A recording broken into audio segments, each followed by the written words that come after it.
Hey, what's going on, guys? It's Wispin here. Welcome back to another video, and today we're going to be talking about how you can get yourself a legendary ARCEUS in the latest version of Pixelmon Reforged. Summoning an ARCEUS is actually fairly simple. We're going to go step by step through everything you need to do to actually get yourself one. So the first step is to collect the ARCEUS plates.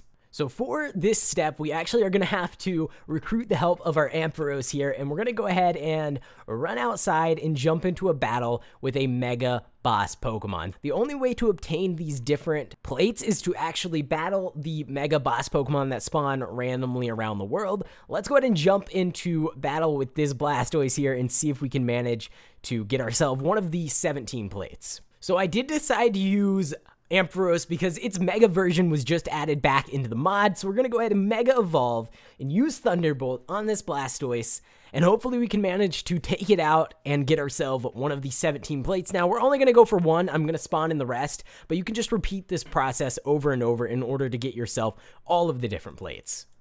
Alright, almost one-shot him, but we should be able to finish him off here.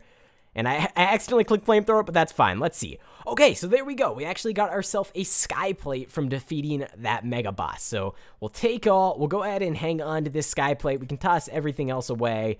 And you just repeat that process to get all 17 of the different plates. Each time you battle a boss, you have a chance to get a different one.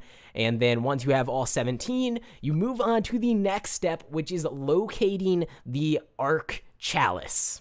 So the ARCEUS actually spawns similar to how the other Pixelmon shrines work. It's just a giant structure that spawns in, I believe, desert biomes only. So you can only find these things naturally generated in desert biomes. Of course, you can spawn in the chalices in creative mode or with the command/struck chalice if you are in a single player world or even your own server. However, if you do want to find one legit out in the world, you are going to have to visit a desert biome, and then you will find this here chalice, which you can place all of the different plates into. So I of course got myself a Park Ball. I would get a Master Ball, but Master Balls are a little bit overrated, so I went with the Park Ball instead because we are going to be actually catching this ARCEUS.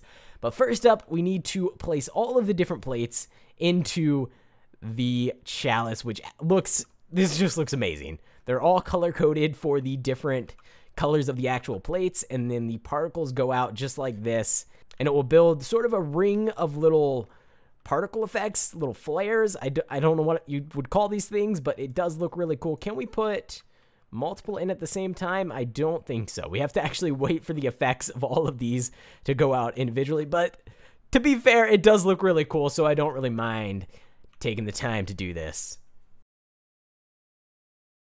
And as you're filling it up, it'll actually tell you how many plates are remaining in the chat, which is actually very, very helpful because you could definitely lose track. I'd recommend waiting until you have all 17 of the plates before you even start placing them into the chalice. Otherwise, it's going to be pretty difficult to keep track of. So we are down to the final plate. I've never done this before, so I have no idea what's going to happen, but let's just go ahead and do it. There we go. The final one, 0 plates remaining. The effect is going up.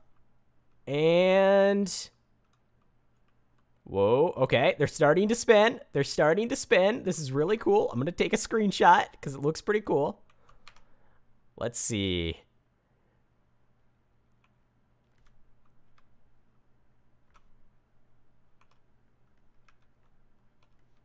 And there we go. We got ourselves the Azure Flute, which this is actually used near a time-space altar in order to go ahead and summon in ARCEUS. We are almost there, guys. We are one step away from getting ourselves a legendary ARCEUS. So once you've obtained your Azure Flute, all you have to do is get attacked by a wild rat. No, you don't have to get attacked by a wild rat attack. You have to locate a spear pillar, which is actually the shrine that contains the time-space altar. These spawn in extreme hills biomes. Of course, you can spawn in the time-space altar in creative mode or using the command/struck. I believe it's spear pillar. I think it's, yeah, spear pillar. So all you have to do now is go ahead, take your Azure Flute, and right-click right next to the time-space altar, and then boom, we got ourselves an ARCEUS spawning into the world. I'm going to back up a little bit. This looks so amazing. All of the new effects with this brand new update just look so good. Alright, so instead of killing the Arceus, which I'm sure we could totally pull off with this Ampharos, we're going to go ahead and toss ourselves the Park Ball at the Arceus and catch it on the first attempt, because that's how Park Balls work. And there you have it. We got ourselves the legendary Arceus. Cheater? Hey, what's that all about? Advancement cheater. Catch a Pokemon. Wow. I take offense to that. You know what? Game calling me out. To be fair, I did spawn in pretty much everything in this video, so I guess that's accurate. But there you go. That is how you get yourself an Arceus. Now, of course, this method might change a little bit from server to server depending on how they have their server set up. But if you are in a single player world, this is exactly how it works, and it's pretty cool. So if you did enjoy this video, please go ahead and leave a like on it. Subscribe to the channel if you haven't already. I plan on making a ton more videos just like this one to show you how to get all of the different Pokemon and legendaries in the Pixelmon mod. With that being said, thanks for watching, guys. I hope you enjoyed, and I will see you in the next one.